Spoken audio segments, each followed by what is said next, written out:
shot to turn the tide to put his team back in control. Yeah, Dawson Boyd was in really good shape. They were up 10 with 15 to go at 48-38, but boy, Cherry came back and they just have so much talent to do so. Isaiah Osama had 19. You know, the heart of a champion, you know they're not going to quit. They kept scratching and crawling and got themselves back into this game because of their determination. Carson Brown scored 16.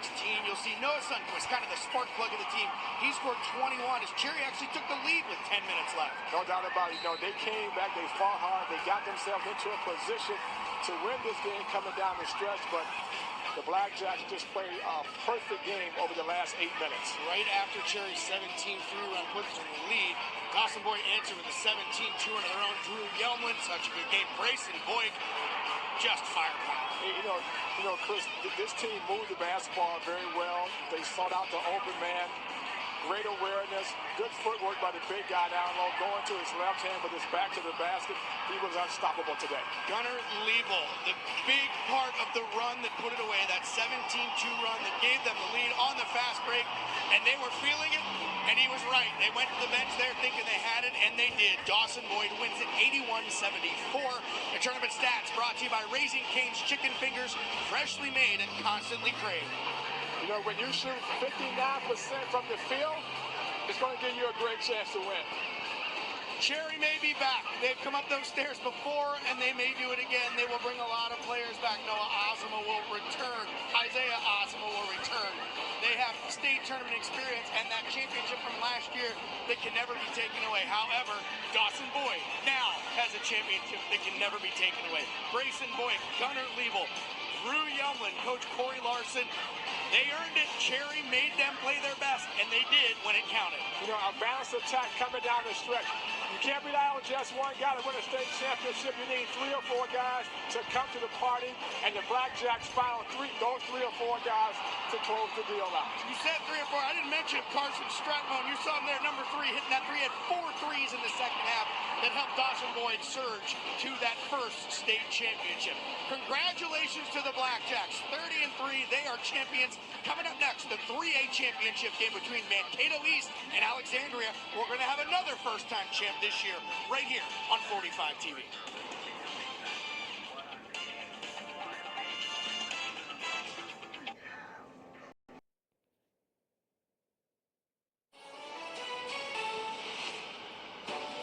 Hello, basketball fans. I'm Brett Hoffland. I'm Alex Jokic with your 45 TV news update.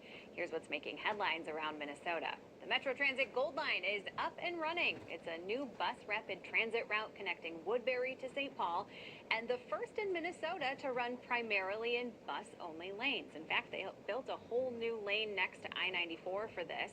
It cost $500 million in total. I think it's a great idea. I felt personally was a complete and utter waste of money. Service started at 5 o'clock this morning, and rides will be free all week long. A group of neighbors in St. Paul is suing the city to stop trees from being cut down. Starting Monday, the city plans to remove these mature trees for a street improvement project in the Como Park neighborhood. On at least one street, every tree is marked for removal. The city wants to add sidewalks and fix underground water mains and sewers. The plan says the trees are too close to the curb and construction could damage them. The city says new trees will be planted when construction wraps up. We understand maybe losing a few trees because they're going to be putting new pipes and things underground. We understand that. But every single one, no.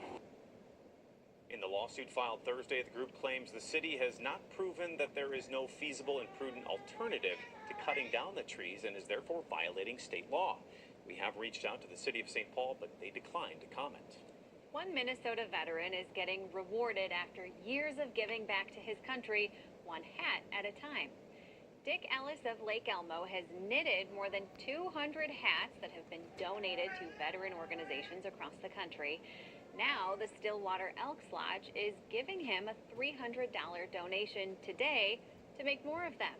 Ellis served in the Minnesota Army National Guard for 2 decades. All right, let's send it over to meteorologist Jonathan Uhas with a look at that forecast. All right, we'll have a sunny afternoon, but a rainy night ahead. This is a look at future radar just showing widespread rain coming into the area later on this evening, and then that'll be with us for the overnight hours. Could even be some embedded thunder to the north.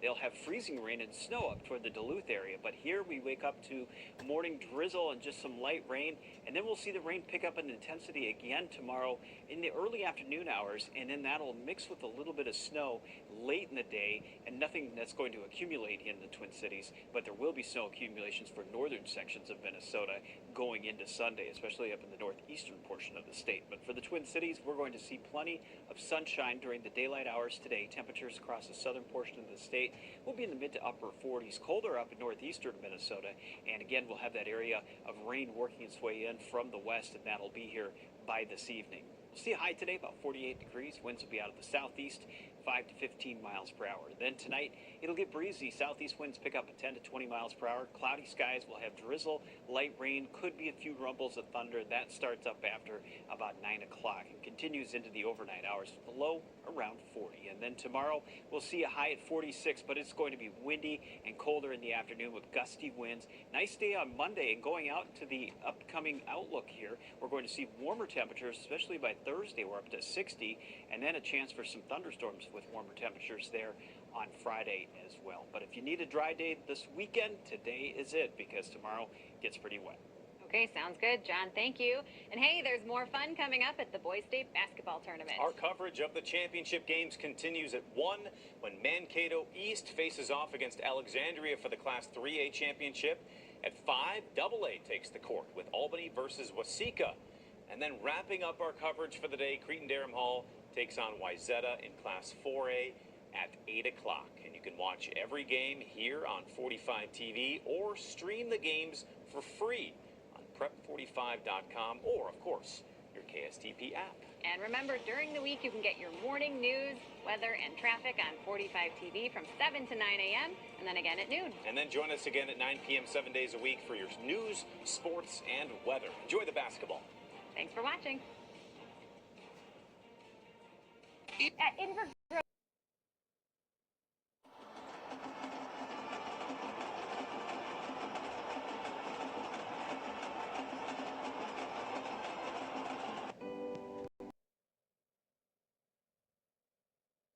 On 45 TV are brought to you by on 45 TV are brought to you by Rainy Lake, north of the Twin Cities and gateway to Voyageurs National Park.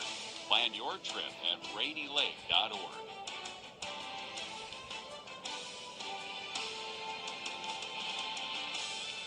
At Invergrove Toyota. TV are brought to you by New Range Copper Nickel. Safe, responsible, respectful. Both recent bridesmaids, but neither's won a state championship. The top-seeded Mankato East Cougars and the 3-seed Alexandria Cardinals will play for the Class 3A championship here on 45 TV. Chris Long here with Trent Tucker. Trent, Mankato East only lost. Hopkins beat them second game of the year. They've won 28 since, including knocking off three-time defending state champ Totino Grace in the semifinals. This Mankato East Cougar team comes in with some momentum. It's a team playing with a great deal of confidence. They know they can win close basketball games, but they are very good in the transition game, so they're going to have to find a way to get some easy baskets today. They take a pregame walk before every game, one of their traditions. They're going to have to run today. Alexandria averages 92 points a game. That's the highest scoring team in the entire state tournament. Well, they got Chase Thompson. Maybe the best player in this tournament in terms of how he plays inside and outside. He's going to be fun to watch. Might also be the best football player in this tournament. He was the Gatorade Player of the Year as a quarterback for Alexandria. Averages a double-double, 26 and 10. Mankato East, they have an 8-man rotation. That kind of depth can pay off. Brogan Madsen's their leading scorer with 22 a game. They have a lot of guys they can rely on. But he's the guy that drives the engine for this basketball team. Like you mentioned, Chris, it's going to take more than one guy to get the job done today. Alexandria runners-up in 1943 and 2021. Mankato East runners-up last year. One of them is going to be a champion. Before we send it to Dave Lee and Troy Bell, let's meet the Cardinals and the Cougars with Jane Voss. Good afternoon and welcome to Williams Arena for the 2025 Boys State Basketball Tournament, and it is also Championship Saturday. We are now ready to begin the Class 3A championship game between the Section 2 champion with a record of 29-1, the Cougars of Mankato East High School, and the Section 8 champion with a record of 28-3, the Cardinals of the Alexandria Area High School. First, let's meet the starting lineups for the visitors from Mankato East. A 6'5" junior forward, number 1, Amari Nobles. A 6'1" senior guard, number 2, Brogan Madsen. A 5'11" junior guard, number 3, Lucas Gustafson. A 6'2" senior forward, number 10, Dwan Relaford. And a 6'5" senior forward, number 12, Gandon Gosh. And the head coach of the Mankato East Cougars, Joe Madsen. Now let's meet the home team from the Alexandria area. A 6-foot junior guard, number 0, Mason Witt. A 6'8" senior forward, number 3, Chase Thompson. A 6-foot junior guard, number 4, Talon Witt. A 6-foot senior guard, number 11, Samson Hagstrom. And a 6'3" junior guard, number 35, Gavin Roderick.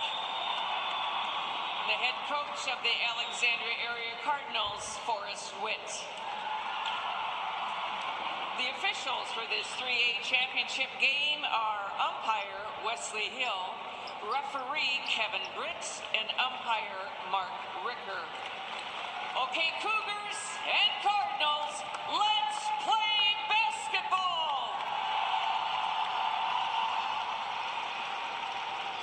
Well, let's check out our starting lineups here, Troy, and see what's going on today. I think we're in for a good one. Both teams like to get up and down the floor. Both teams can play in the post. Both teams have three-point shooters. It's going to be an interesting one. Starting lineups brought to you by Education Minnesota, the voice for professional educators and students. Just going through the rosters, I was looking, remember last year when they played in the semifinals, Troy, we did that game. Yep. And the starting lineup for Alexander is Mason Witt, Grayson Grove. Grayson's gone. It was Chase Thompson and Braylon Steffensmeyer. Braylon's gone. These are seniors. Dawson Roderick was in that starting lineup as well. So they had to make a few changes. And Mankato East, same thing. They had to run through a number of different players that they had from this year where they had graduated some seniors as well. So both coaches have had to make some adjustments, and they've made some good ones. Yeah, and you know, with great programs, they got young players in the pipeline that are watching and waiting for their opportunities, and that's why both teams are back this year. Yeah, one of the seniors gone from last year's team, MJ Omot. He graduated, so did Dwayne Bryant, and so did Carson Schwein. So 3-year starters, and here they are, the #1 seed in the state tournament. See if the pressure of Alexandria is going to give Mankato East problems. Look at the passing to start, and a deep three by Mankato East will bounce hard off of the back of the iron. And here comes Alexandria, the Cardinals now in the hands of Talon Witt. He and Mason will control most of the leadership out there coming down with the ball, and their cousins. Chase Thompson. So 2 threes to start, both off the mark. I wonder if they're going to double Chase Thompson in the post, or are they going to let Gosh go one-on-one? Logan Madsen. Gosh, Madsen, the deep three. There's 3 shots of this game. On the outside, ball thrown away. Turnover, go right back to Mankato East. There's a good look at head coach Joe Madsen, 24 years. Right around about 450 wins. For 449 I had written down, but I don't remember if I counted yesterday. It's going to be he's so successful, put it that way. Forrest Witt as well. Forrest, in his 17 years, has piled around 300 wins. Amari Nobles. Just moving around a little bit. Nobody there again. Can they save it?